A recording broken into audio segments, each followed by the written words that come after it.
English 57, Hindi 60, science 35, maths 10, SST 45। ये result है तुम्हारा। साइंस में जस्ट पास, मैथ्स में फेल हो गए हो।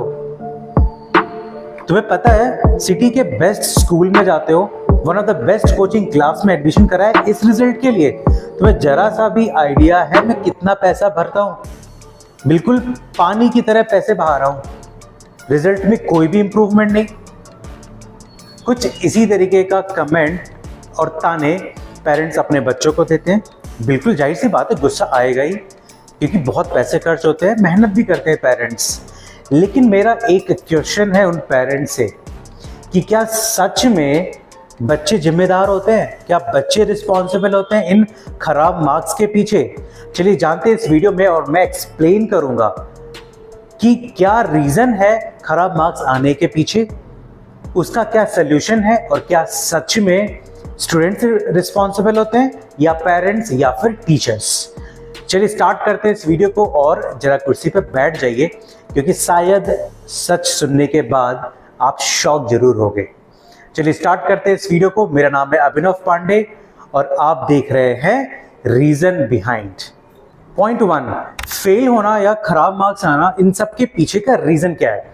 अब कुछ पेरेंट्स और टीचर्स का बोलना है, इनफैक्ट मैं खुद बोलता हूं कि कंसिस्टेंटली पढ़ना चाहिए है, फोकस्ड होकर पढ़ना चाहिए है, सेल्फ स्टडी करना चाहिए है, टाइम मैनेजमेंट करके पढ़ना चाहिए है, एक्सेट्रा एक्सेट्रा। बिल्कुल मैं अग्री करता हूं, and these are the very important points. Without these points definitely success नहीं मिलेगी और अच्छे मार्क्स नहीं आएंगे। लेकिन एक सबसे बड़ा पॉइंट है, और आई डोंट थिंक कि इस पे कोई बात करता है। अभी तक किसी ने इस पॉइंट पे बात नहीं किया है। इसको मैं एक एग्जाम्पल से समझाऊंगा और पूछना भी चाहता हूँ पेरेंट्स से। मान लो आप लोग किसी मूवी थिएटर में जा रहे हो मूवी देखने के लिए, और किसी रीजन से या फिर ट्रैफिक की वजह से आप 1 घंटे लेट हो जाते हो, एंड देन फिर आप मूवी थिएटर में जाते हो और मूवी देखना स्टार्ट करते हो। क्या आपको मूवी समझ में आना स्टार्ट हो जाएगा? नहीं, मैं तो आपसे बोलूंगा कि फोकस्ड होकर के देखो, अच्छे से देखो, रिलेट करो, डायलॉग्स को समझने की कोशिश करो, बिल्कुल कॉन्सेंट्रेट होकर के मूवी को देखो। बट ऐसा नहीं होता है, राइट? मूवी समझ में नहीं आएगी। क्यों? क्योंकि जो पहला 1 घंटे का जो पार्ट था वो आपने मिस कर दिया। कुछ इसी तरीके से बच्चों पे फील होता है, बच्चों को रियलाइज होता है कि उनके जो प्रीवियस कंसेप्ट्स हैं, फॉर एग्जाम्पल आपका बच्चा अगर क्लास 10th में है तो उसके जो प्रीवियस ईयर के जो कंसेप्ट्स हैं वो मिसिंग हो चुका होता है, वो मिस हो चुका होता है, जिस वजह से उनको प्रेजेंट कंसेप्ट्स समझ में नहीं आता है। एग्जाम्पल के तौर पर मैं आपको एक्सप्लेन करता हूँ। मान लीजिए आपका जो बच्चा है करंटली वो 9th स्टैंडर्ड में है, और x + 5 = 10, x की वैल्यू निकालनी है। तो क्या करोगे? कंसेप्ट क्या कहता है? x 5 राइट हैंड साइड में जाएगा, = 10 - 5, एंड x = 5। काफी आसान था, सॉल्व हो गया। लेकिन अब मैं छोटा सा ट्विस्ट करता हूं इस क्वेश्चन में। x + 3/2 = 5/7। नाउ कंसेप्ट तो बिल्कुल सेम है, नंबर को राइट हैंड साइड लेके जाना है। x = 5/7 - 3/2। अब प्रॉब्लम क्या आएगी? जिस बच्चे का अगर फ्रैक्शन नंबर्स का subtraction, addition, division concept clear नहीं है, डेफिनेटली वो इस क्वेश्चन को सॉल्व नहीं कर पाएंगे, बावजूद उनको कंसेप्ट क्लियर है। थोड़ा सा और ट्विस्ट करता हूं। For example x + 3√2 = 7√2। अब x की वैल्यू निकालनी है। अगेन सेम वही प्रॉब्लम आएगी। इसको आप राइट हैंड साइड में ले तो जाएंगे, बट अगर उनका रूट का कंसेप्ट क्लियर नहीं है, डेफिनेटली वो इसका आंसर नहीं निकाल पाएंगे और उनके मार्क्स कट जाते हैं। तो बस यही समझाना था मुझे आपको कि उनके प्रीवियस ईयर के कुछ अनक्लियर्ड कंसेप्ट्स हैं, उन अनक्लियर्ड कंसेप्ट्स की वजह से प्रेजेंट में उनके मार्क्स अच्छे नहीं आते और कई बच्चे तो फेल हो जाते हैं। इसका सोल्यूशन क्या है? सोल्यूशन काफी आसान है।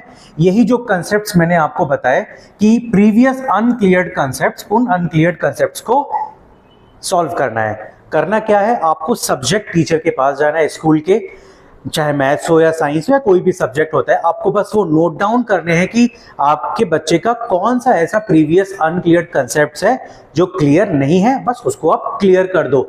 अब ये सुनते ही सबसे पहले आप भागोगे कोचिंग क्लास की तरफ से। यही सबसे बड़ी गलती करते हो आप। कोचिंग क्लास नहीं जाना है, क्योंकि कोचिंग क्लास में 30 बच्चे, 20 बच्चे, 15 बच्चे, 40 बच्चे होते हैं। उन बच्चों के बीच में बैठ के वो ये प्रीवियस कंसेप्ट्स क्लियर नहीं कर पाएगा।